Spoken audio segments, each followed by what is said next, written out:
There is an internal affairs investigation, but the point of this was to get the video out there right away. I know that folks are interested and upset, and understandably so.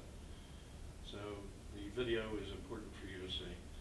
There are a couple of pieces of information that I can share. One of them is that the officer is a 16-year veteran of the transit police and that he has no prior complaints. As I had said, I haven't personally interviewed the officer yet. His supervisor did speak to him, though. The supervisor said that when there was conversation this morning about why the officer didn't just retreat and step away. You know, we have a small child and jeopardizing the safety of the child just isn't something that any of us want to do. The sergeant told me that the officer felt that if he walked away, he would face disciplinary action. That's a failure on my part. If a 16-year veteran, an experienced police officer in the transit police department, believes that he can't or she can't use their judgment to step away from a situation that's spiraling into something that might jeopardize the safety of a child, that's on me.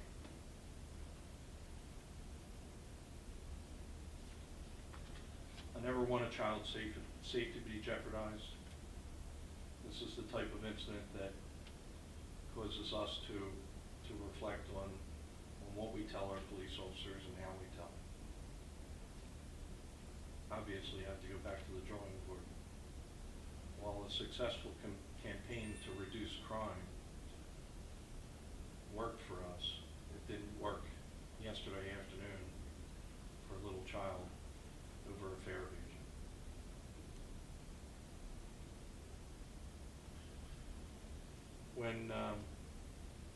When the person was arrested, the supervisor arrived, the same supervisor that provided me with information. That supervisor spoke to the fare evader, and that's what I expect the supervisors to do. When they're not there when it happens, I want the supervisor to speak to the person who's in handcuffs. The fare evader told the sergeant that he didn't act appropriately, and the police officer and the fare evader shook hands. The fare evader was still charged with fare evasion, with disorderly conduct, and with resisting arrest. The child was safely returned to her mother, and obviously we'll be looking at this situation to see how we prevent it from ever occurring again. What should have happened? What, in the ideal situation, when someone's resisting or not going to go peacefully or go at all, what should have happened in your mind? Well, luckily, I mean, 5,100 fare evasions, luckily, we don't run into this very much. You know, it's a matter of an officer approaching the person and saying, hey, you forgot to do something at whatever station. They laugh, we laugh, they come off the train, they receive their citation. You know, on that rare occasion where we're rolling around on the ground, look, force by the police is never pleasant to see. Force by the police when a person is holding a child is just, it's sad, it's dangerous, it's something that none of our police officers ever want to be rolling around with a person that's holding a child. That child gets hurt. We don't want any children hurt. So should he have walked, what I'm saying is, in that situation, should he walk away and, okay, this guy didn't pay his fare and we're going to leave it at that, or what do you do with it? You know, I do think you wait it out? I think that's going to be a discussion that we have with this officer and with the officers at the scene. You know, whenever I have a critical incident involving our officers, we sit and have a post-incident review, and we get the officers involved in providing guidance for us, the supervisors and the managers, on how it could have been done better and what tools they need to do that job better. This is going to be one of those things where I'm asking for their input, and I'm sure they'll have good ideas. Did the fare evader ever give a reason as to you have his name? I do not. Is he suspended or, Who? I mean, the officer, or No. not suspended, but on desk duty, or I don't know, what you No. guys do now? The officer was lawfully enforcing a violation of the law.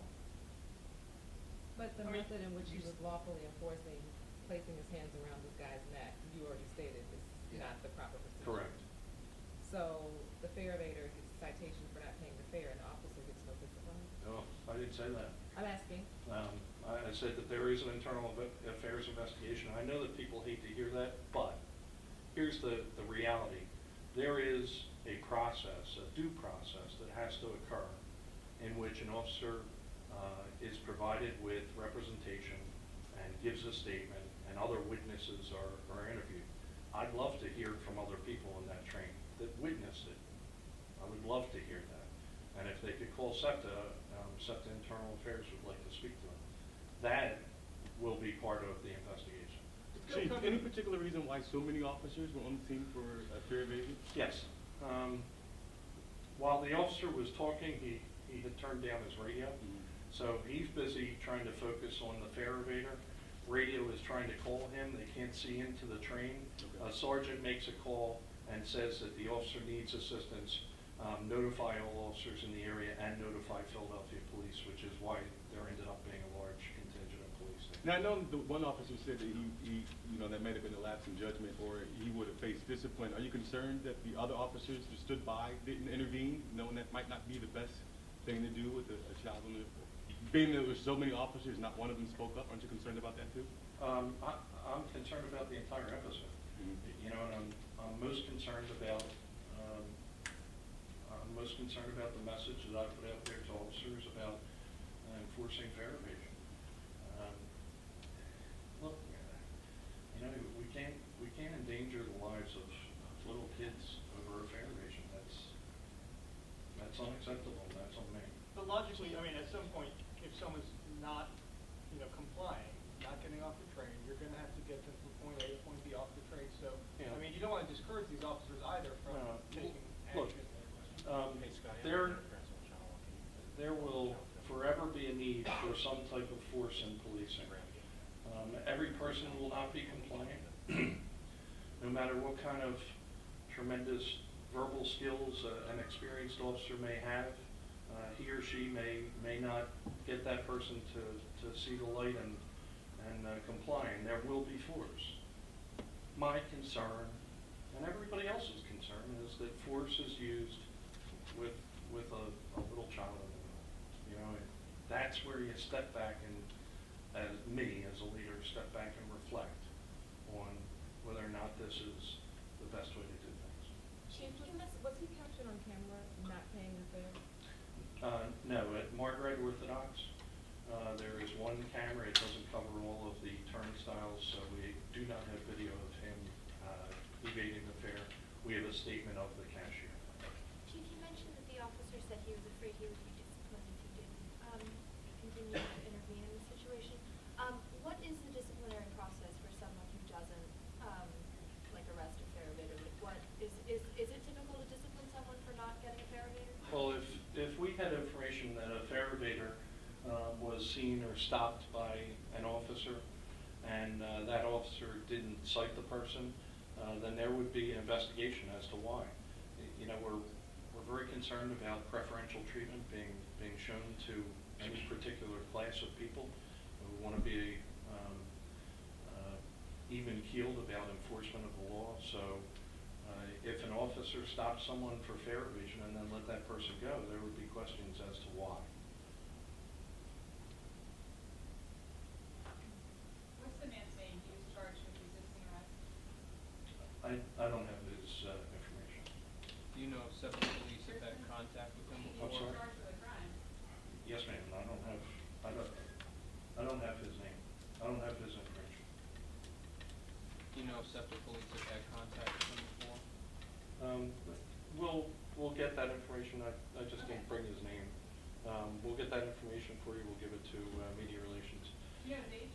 I do not. Has he admitted to evading the fare? I don't know that information. I don't know what he said in his interview. So far, just to be clear, he's charged with resisting arrest for fair evasion on the, well, he's only charged for resisting arrest on the result of a fair evasion, but there's no footage, only a statement, correct? Correct. Okay. Yeah. Did it appear that he was trying to pull something out of his wallet, like a fare card or anything like that? I saw him seemingly going through. No, I think on the Facebook posting that's out there, I think you can hear him saying that he'll pay now. I don't know if he's trying to pay then. I don't know. You know what, it's not about him. This is about us. So I'm not going to change how somebody in the public deals with the police. I have to change how the police deal with the public.